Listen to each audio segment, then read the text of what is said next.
Well, welcome to this talk. Now, I'm just working through some of the material from this conference from last week, the International COVID Summit, the third one from the European Parliament. Now, this brought together members of the European Parliament and some leading scientists from around the world, and I've got a few things I want to share with you, but the first one's really very brief because it's something that we've been talking about lately, and this is Dr. Byron Brindle, senior doctor from Canada, talking about the risk of firing physicians and scientists and fining physicians and scientists, and talking about the importance of primary data, which of course we try and go back to all the time on this channel.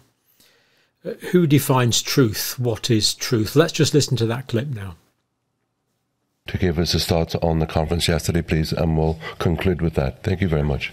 Yeah, thank you very much. Yeah, my name is Dr. Byron Bridle. I'm a viral immunologist at a university in Canada. And first, I just wanted to address the question that was just asked. So, from a scientific perspective, what I can tell you is after this conference, from my experience of the past 2 years, inevitably, everybody who spoke yesterday will be accused of having disseminated misinformation. I wanted to point out that what I saw yesterday was an awful lot of primary data presented.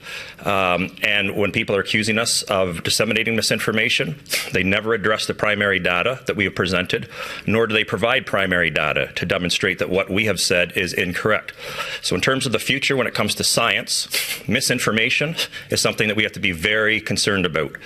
And we need the press to help scientists around the world and physicians around the world in this area, because if you aren't aware, there's talks in pretty much every country around the world about the potential to criminalize misinformation, fine scientists and physicians, fire scientists and physicians if they provide misinformation. This has to be of concern to the media, because you have to start asking yourselves, if that's the case, who are going to be the arbiters of truth if it's not going to be scientists who provide primary data? So that's a key thing you have to watch out for. The other thing is if you are not aware, the mRNA vaccines that were rolled out over the past couple of years, that's just the tip of the iceberg. The same companies are developing mRNA vaccines for other diseases, and you might not be aware there is an enormous number of mRNA vaccines being developed for veterinary use. And that in of itself is also a potential concern to human health. So for example, we know that the mRNA vaccines can get into human breast milk. And therefore we have infants who are consuming undefined doses of these mRNA vaccines. These were never approved for that route of administration, nor to be administered to infants.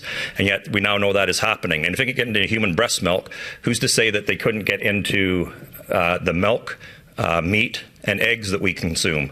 So I'm telling you, based on what I saw yesterday, there needs to be an immediate moratorium on mRNA vaccine technology until the very many legitimate scientific questions that have come up about this technology over the last 2 years can be definitively answered. And I'd just like to end with this. The thing I most appreciated about my experience yesterday was the fact that these MEPs here, these are heroes to me, and you should not only be proud of them here in Europe, but these are political leaders around the world, I can tell you.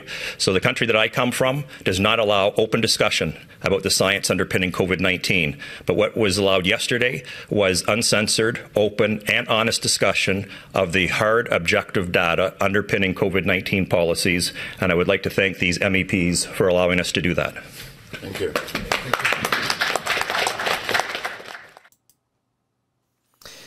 Well, I think that really speaks for itself. If people are controlling truth, then really it's